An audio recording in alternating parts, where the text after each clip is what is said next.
सही कहा है किसी ने, चिंता और चिता में सिर्फ एक बिंदु का फर्क होता है। इस दुनिया में कुछ लोग बेवजह चिंता करते हैं, बिना किसी कारण ही अपने आप को और मन को परेशान करते रहते हैं। चिंता हमें बीमार करती है। आज की इस कहानी में हम सीखेंगे कि क्यों हमें बेवजह चिंता नहीं करनी चाहिए। एक गांव में एक किसान था जिसे एक बहुत ही बुरी आदत लग चुकी थी, और वह आदत थी बेवजह चिंता करने की। वो हर समय किसी ना किसी चीज की चिंता करता ही रहता। वो हर समय सोचता रहता है कि कहीं मेरे साथ कुछ गलत ना हो जाए, जबकि उसकी जिंदगी में अभी तक सब कुछ ठीक ही चल रहा था।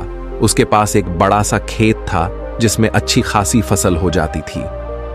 खेती करने के लिए 2 बैलगाड़ियां थीं, एक अच्छा घर था, एक पत्नी और 2 प्यारे बच्चे थे। लेकिन फिर भी वो किसी ना किसी अनहोनी के बारे में सोचकर बेवजह चिंता करता रहता। कभी सोचता कि अगर मेरी फसल में कीड़े लग गई तो क्या होगा, अगर आवारा पशुओं ने फसल को बर्बाद कर दिया तो क्या होगा, अगर सूखा पड़ गया या अत्यधिक बारिश हो गई तो मेरी फसल खराब हो जाएगी। ऐसे ही वो भविष्य की अन्य बातों के बारे में सोचकर बेवजह चिंता में डूब रहा था, जैसे कि कहीं खेती के समय मेरे बैल बीमार ना पड़ जाए, मेरे बच्चों का भविष्य कैसा होगा, कहीं बुढ़ापे में मुझे कोई बड़ी बीमारी ना हो जाए, मेरे बच्चे बुढ़ापे में मेरा ख्याल रखेंगे भी या नहीं, वगैरह वगैरह। अपनी इस लगातार बेमतलब चिंता करने की आदत की वजह से वो आसान और परेशानी नहीं लगता था, और अब उसका किसी भी काम में मन भी नहीं लगता था। उसकी पत्नी ने भी इस बात को अनुभव किया कि उसे बिना मतलब चिंता करने की आदत पड़ चुकी है। उसने उसे कई बार समझाने की कोशिश भी की, तुम बेवजह चिंता करना छोड़ दो, लेकिन उसके समझाने का कोई मतलब नहीं रहा। उसे पता चला कि नगर में एक महात्मा आए हैं जिनके पास सारी समस्याओं का हल है। फिर एक दिन वो उसे लेकर एक बौद्ध भिक्षु के आश्रम में पहुंची। बौद्ध भिक्षु बहुत ही बुद्धिमान और ज्ञानी व्यक्ति थे। किसान और उसकी पत्नी अपनी सारी समस्या बौद्ध भिक्षुओं के समक्ष रख दी।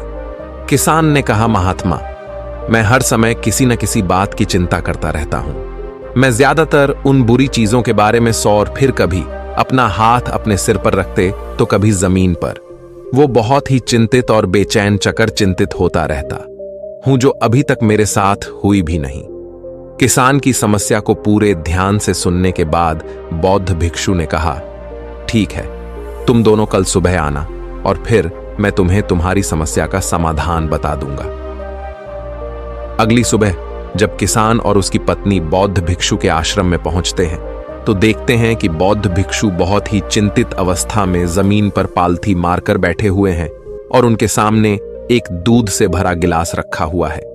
बौद्ध भिक्षु बार बार उस दूध के गिलास की तरफ देख रहे हैं और फिर कभी अपना हाथ अपने सिर पर रखते तो कभी जमीन पर वो बहुत ही चिंतित और बेचैन दिखाई पड़ते थे। ये देखकर किसान ने पूछा, महात्मा, आप इतने परेशान क्यों लग रहे हैं? आपके समक्ष दूध रखा है, आप इसे पी क्यों नहीं लेते? महात्मा बोले, मुझे चिंता हो रही है कि कहीं इस दूध को बिल्ली ना पी जाए या फिर मैं कहीं जाऊं, और तो क्या पता या दूध कहीं गिर जाए। मैं दूध को पीना तो चाहता हूं, लेकिन मेरा भी मन नहीं है। मैं तो यही सोच रहा हूं कि अगर ये दूध खराब हो गया या कोई गंदी चीज इस पे पहुंच गया तो फिर क्या होगा। इतना सुनकर किसान जोर जोर से हंसने लगा। किसान ने हंसते हुए कहा, महात्मा, इसमें इतनी चिंता करने वाली कौन सी बात है? ये दूध ही तो है। अगर इसे बिल्ली ने गिरा दिया, ये खराब हो गया या फिर किसी ने इसे पी लिया तो क्या हो गया?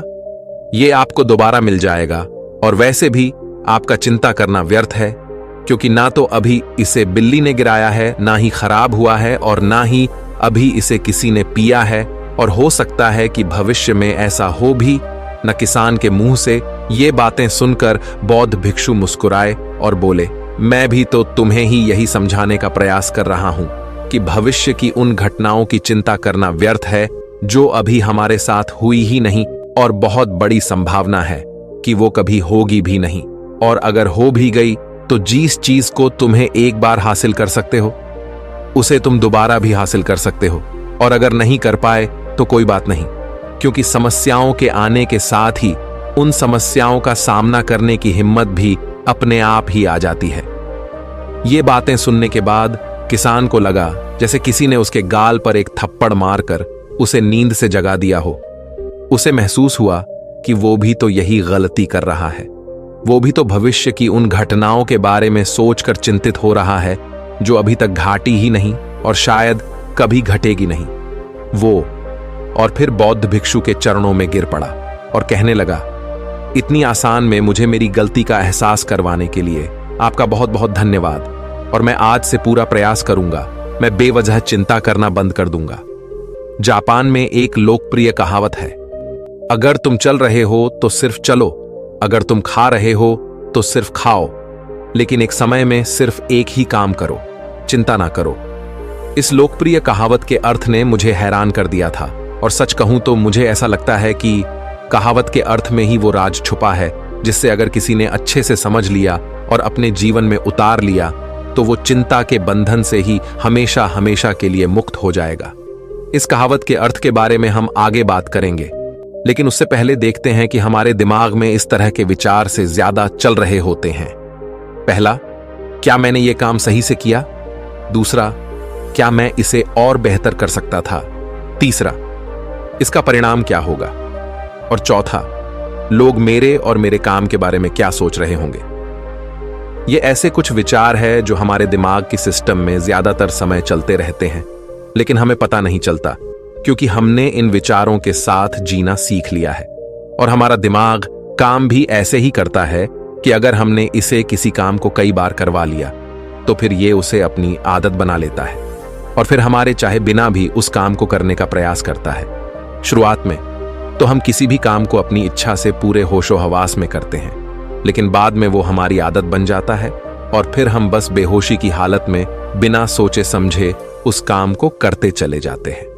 जब एक बच्चा छोटा होता है तब उसे पता नहीं होता कि चिंता क्या है, लेकिन जैसे ही वो बड़ा होता है माँ बाप कहना शुरू कर देते हैं, बेटे आपको होमवर्क करना है, आपको उसकी चिंता नहीं हो रही, आपके एग्जाम आने वाले हैं, आपको उसकी चिंता करनी चाहिए। और ऐसे ही ना जाने कितनी सारी चीजों के लिए बच्चों के आसपास के लोग उसे चिंता करने के लिए कहते हैं और वो छोटा बच्चा इस बात को मान लेता है। ये अच्छा, किसी भी काम को करने के लिए हमें उसकी चिंता करनी पड़ती है और फिर वो भी किसी काम की घटना के बारे में बार बार सोचने लगता है। शुरुआत में तो वो ये काम जानबूझकर करता है, लेकिन धीरे धीरे उसका मन इसे अपनी आदत बना लेता है और फिर ना चाहते हुए भी उसका मन एक ही विचार के बारे में बार बार सोचता रहता है और फिर वो अपनी पूरी जिंदगी चिंता के इस जाल में फंस कर रह जाता है। लेकिन अब प्रश्न यह उठता है कि इसका समाधान क्या है? तो इसका समाधान है ऊपर बताई गई जिन कहावत का अर्थ यानी जागरूकता। हमें अपने विचारों के प्रति जागरूक होना पड़ेगा।